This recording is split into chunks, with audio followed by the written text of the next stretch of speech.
தினம் ஒரு மூலிகையில் இன்றைக்கி நாம் தொட்டாச்சினிங்கியுடைய பயன்களை குறித்து பார்க்கலாம். நமஸ்காரி என்ற இந்த மூலிகை காந்த சக்தி உடையது. தெய்வீக மூலிகை.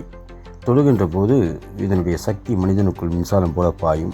48 நாட்கள் தவறாத தொட்டு வந்தால் உளவாற்றல் பெருகி மனோசக்தி அதிகமாகி சொன்னது பலிக்கும், நினைத்தது நடக்கும், மனதில் உணர்ச்சி ஊற்றி சிற்றின்பத்தை மிகுவிக்கும். அதனால் காமவர்த்தினி என்றும் இந்த மூலிகையை கூறுவார்கள்.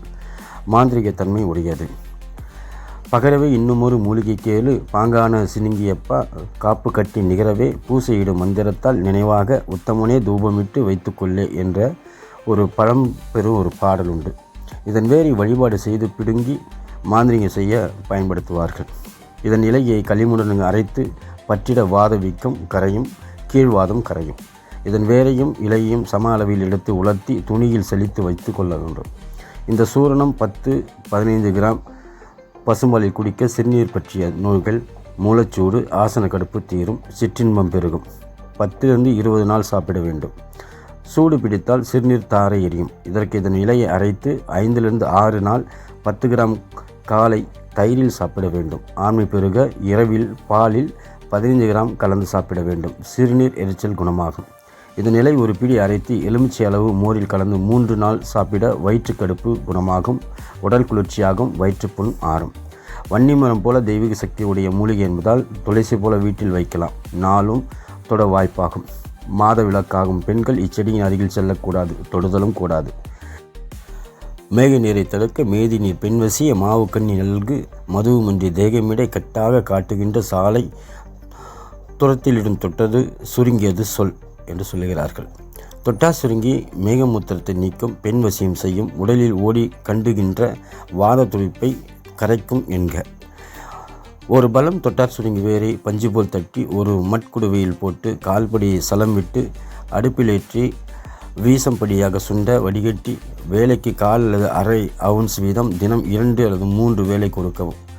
அல்லது ஒரு பங்கு இலைக்கு 10 மடங்கு கொதிக்கின்ற சலம் விட்டு ஆறின பின் வடிகட்டி வேலைக்கு 1 அவுன்ஸ் வீதம் தினம் 2-3 வேலை கொடுக்கவும். இவற்றால் நீரடைப்பு, சல்லடைப்பு தீரும். இதன் இலையையும் வேரையும் உலர்த்தி இடித்து சூரணம் செய்து வைத்துக்கொண்டு விராகனிடை பசுவின் பாலில் போட்டு கொடுத்து வர மூலம் பௌத்திரம் போ. இதன் இலைச்சாற்றை பௌத்திரம் மூல ரணங்களுக்கு ஆசனத்தில் தடவி வர ஆறும். இதன் இலையை மெழுகு போல கரைத்து விரைவாதம், கை கால் மூட்டுகளில் வீக்கம் இவைகளுக்கு வைத்து கட்ட குணமாகும். இதன் இலைச்சாற்றை பஞ்சில் தேய்த்து ஆறாத ரணங்களுக்கு செலுத்தி வைக்க ஆறி வரும். இதன் இலையை ஒரு பெரிய மட்கட்டத்தில் போட்டு சலமிட்டு வேக வைத்து இடுப்பிற்கு தாளும்படியான சூட்டில் தாரையாக விட இடுப்பு வலி, குண்டிக்காய் வலி நீங்கும். பெண்களுக்கு ஏற்படும் உதரப்பெருக்கு என்கிற பெரும்பாடு நோய் தீர வேண்டுமென்றால் தொட்டா சுருங்கி இலையை பறித்து சுத்தம் செய்து அவ்விலையோடு தேவையான அளவில் சிறு வெங்காயத்தையும் சீரகத்தையும் சேர்த்து அரைத்து பசுமோரில் கலந்து பெண்கள் அருந்த இந்த நோய் குணமாகும்.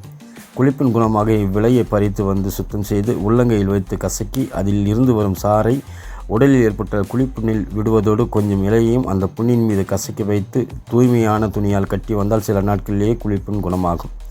மேனியில் ஏற்படும் படை, தேமல் போன்ற நோய்கள் நீண்ட நாள் இருந்து தொல்லை கொடுக்கும் வேளையில் இவ்விலையை பறித்து வந்து அதில் சாறு எடுத்து அதை நோய் மீது தடவ விரைவில் குணமாகும். தோல் வியாதிகளுக்கு தொட்டார் சுருங்கி ஒரு அருமருந்தாகும். 1300 ஆண்டுகளுக்கு முன்பிருந்தே கிரேக்க மருத்துவத்தில் தொட்டார் சுருங்கி பயன்படுத்தப்பட்டு வந்திருக்கிறது. தற்போது ஆயுர்வேத மருத்துவத்திலும் யுனானி மருத்துவத்திலும் பயன்படுத்தப்படுகிறது. தோல் வியாதிகள், குழந்தை பேறு பிரச்சனை, ஆண்மை குறைபாடு போன்ற நோய்களுக்கு இன்றைய மிகச்சிறந்த மருத்துவ மூலிகளாக தொட்டார் சுருங்கி உள்ளது. நமஸ்காரி என்று அழைக்கப்படும் இந்த மூலிகை காந்த சக்தி உடையது. வன்னி மரம் போல் தெய்வ சக்தி உடைய மூலிகை என்பதால் துளசி போல் வீட்டில் வைக்கலாம். இதனை தொடுகின்ற போது அதனுடைய சக்தி மனிதனுக்குள் மின்சாரம் போல் பாயும். 48வது நாள் தவறாது தொட்டு வந்தால் உளவாற்றல் பெருகி மனோசக்தி அதிகமாகி சொன்னது பலிக்கும், நினைத்தது நடக்கும், மனதில் உணர்ச்சி ஊற்றி சிற்றின்பத்தை அதிகரிக்கும். அதனால் இதற்கு காமவர்த்தினி என்றும் கூறுவார்கள்.